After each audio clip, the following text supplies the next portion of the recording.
Hello. അപ്പോൾ ഇന്ന് ഞങ്ങൾ തിരുവനന്തപുരം പോവുകയാണ് കേട്ടോ. അമ്മയുടെ ചെക്കപ്പിൻ്റെ ദിവസമായിരിക്കണം. അപ്പം ഞാനും അമ്മയും മാത്രമേ ഇന്ന് പോകണുള്ളൂ. മറ്റേത് ഞാൻ ആരെങ്കിലുമൊക്കെ കൂട്ടിയിട്ടാണ് പോക്ക് കേട്ടോ. ഇപ്രാവശ്യം ഞങ്ങൾ രണ്ടാളും ഒറ്റയ്ക്ക് പോകാമെന്ന് വിചാരിച്ചു. കാരണം പോയി ഒന്ന് ചെക്കപ്പ് ചെയ്ത് കുറച്ച് ടെസ്റ്റുകളൊക്കെ ഉണ്ട്, അത് ചെയ്തുകൊണ്ട് പോരുക വേണ്ടുള്ളൂ. അങ്ങനെ ഞങ്ങൾ ഹോസ്പിറ്റലിലെത്തി ഡോക്ടറെയൊക്കെ കാണിച്ച് ഇങ്ങനെ ഇരിക്കുകയാണ് കേട്ടോ.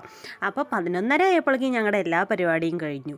ഇനി ബാക്കി സമയമുണ്ട്, 8:30ക്കാണ് ട്രെയിന്. അപ്പം അതുവരെ ഇരിക്കണ്ട. അപ്പം ഞങ്ങൾ അവിടെ അടുത്ത് വേളി ബീച്ചിലൊന്ന് പോയി കേട്ടോ. അവിടെ പോയി അവിടെ ഒരു പാർക്ക് ഉണ്ടായിരുന്നു, അവിടെ കുറേ നേരം ഇരുന്നു കേട്ടോ. ഇവിടെ ഇങ്ങനെ കാറ്റ് കൊണ്ടിരിക്കാൻ എന്ത് സുഖമാണെന്ന് അറിയോ, നല്ല കാറ്റൊക്കെ ആയിട്ടേ. അപ്പം ഞങ്ങളൊരു ഐസ്ക്രീമൊക്കെ ഇങ്ങനെ വാങ്ങിച്ച് കഴിച്ചു. കുറച്ച് കഴിഞ്ഞപ്പോൾ എനിക്ക് വല്ലാത്തൊരു ദാഹം. അപ്പം ഞാനിതാ ഈ ഒരു ഫ്രൂട്ടി വാങ്ങിച്ചു കുടിച്ചു കേട്ടോ.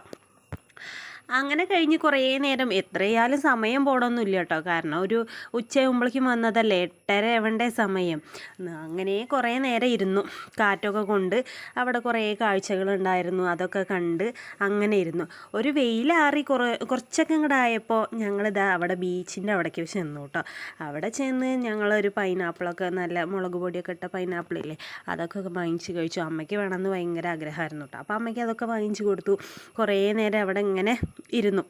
അത് കഴിഞ്ഞ് ഒരു 6-6:30 ആയപ്പോൾ ഞങ്ങൾ തിരിച്ചു പോന്നു കേട്ടോ. കാരണം പിന്നെ ഇരുട്ടായ ബുദ്ധിമുട്ടല്ലേ, ഞങ്ങൾ 2 പേര് മാത്രമല്ലേ ഉള്ളൂ. അപ്പോൾ വേഗം തിരിച്ചു പോന്നു.